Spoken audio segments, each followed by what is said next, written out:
Everyone, আপোনালোকৰ কাৰণে লৈ আহিছোঁ জুলাই মাহৰ বৃহৎ নিযুক্তি আপডেট, যিটো জুলাই মাহতে আপোনালোকৰ ষ্টাৰ্ট হ'ব। কিমান ডেটৰ পৰা আৰম্ভ হ'ব, কিমান ডেটত শেষ হ'ব, ইণ্ডিয়ান অইল বিভাগত কিমানটা পোষ্ট আছে, আপোনালোকে কোনে কোনে সুবিধা পাব, কিমান কোৱালিফিকেশ্যন লাগে আৰু চেলাৰী কিমান, এক্সাম দিব লাগিব নে ডাইৰেক্ট চিলেকশ্যন হ'ব, গোটেইখিনি এই ভিডিঅ'টোত জনাই দিম। গতিকে আপোনালোকে প্ৰথমৰ পৰা শেষলৈ চাই যাওক। যদি চেনেলটো ছাবস্ক্ৰাইব কৰা নাই, প্ৰথমবাৰৰ বাবে চাই আছে, তেতিয়াহ'লে চেনেলটো ছাবস্ক্ৰাইব কৰি ল'ব আৰু বেল আইকনত বজাই দিব। এইটো হৈছে IOCL ইণ্ডিয়ান অইল। গতিকে ইয়াতে চাওক, আপোনালোকক গোটেইখিনি দেখাই দিছোঁ মই। ইয়াতে আপোনালোকৰ পোষ্ট হৈছে কিমান, 246, মানে 246টা আমাৰ ইয়াতে পোষ্ট আছে। গতিকে আপোনালোকৰ কোনটো ডিষ্ট্ৰিক্টত কিমানটা পোষ্ট আছে, গোটেইখিনি দুটা ডিষ্ট্ৰিক্টত হয়, গুৱাহাটী আৰু বঙাইগাঁৱৰ কাৰণে ওলাইছে। গতিকে আপোনালোকক গোটেইখিনি জনাই দিম। চাওক,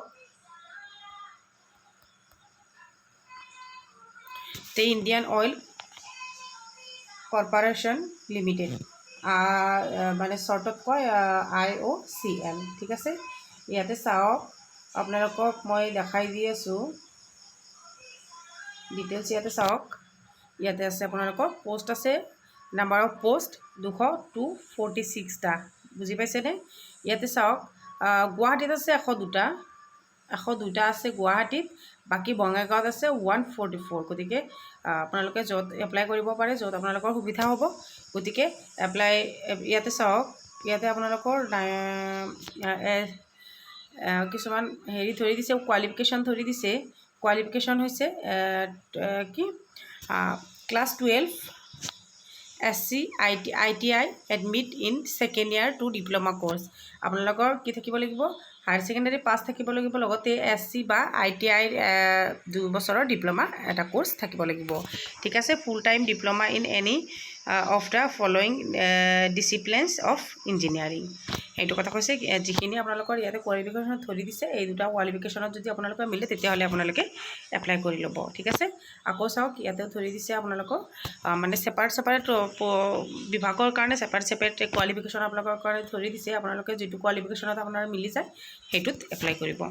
ঠিকে আছে, গতিকে তাৰপিছত চাওক, ডাটা এণ্ট্ৰি অপাৰেটৰ, ইয়াতে অকল 12+ হ'লেই হ'ব। গোটেইখিনি মানে বহুতকেইটা পোষ্ট আছে, যিহেতু গোটেইখিনিৰ কাৰণে বেলেগকৈ দিয়া আছে।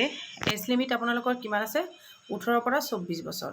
এইটো আপোনালোকে গুৰুত্ব সহকাৰে চাব। 18 পৰা 24 বছৰ হ'লেহে আপোনালোকে এপ্লাই কৰিব পাৰিব। ঠিক আছে, ইয়াতে চাওক, আপোনালোকৰ গোটেইখিনি দিয়া আছে। যদি আপোনালোকে মোৰ চেনেলটো ছাবস্ক্ৰাইব কৰা নাই, প্ৰথমতে ছাবস্ক্ৰাইব কৰি ল'ব। ইয়াতে আপোনালোকৰ লাষ্ট ডেটটো হৈছে লাষ্ট ডেট 28 জুলাই 2026। গতিকে গুৱাহাটীত আপুনি এপ্লাই কৰিব নে বঙাইগাঁৱত কৰিব, সেইটো আপোনাৰ কথা। বাকী লাষ্ট ডেটটো মই আপোনালোকক জনাই দিছোঁ যে 28 জুলাইৰ 28 তাৰিখে আপোনালোকৰ লাষ্ট ডেট। বুজি পাইছেনে? এইটোত আপোনালোকে অনলাইন কৰিলেই হ'ল। অনলাইন কৰাৰ লগে লগে আপোনালোকৰ গোটেইখিনি গম পাব, কেতিয়া কি হয় কি নহয়। গতিকে আটাইখিনি মই আপোনালোকক মানে আপডেট দি থাকিবলৈ চেনেলটো আপোনালোকে ছাবস্ক্ৰাইব কৰি ৰাখিব, যাতে মই অতি সোনকালে আপোনালোকক আপডেটসমূহ দি থাকিব পাৰোঁ। Thank you for watch.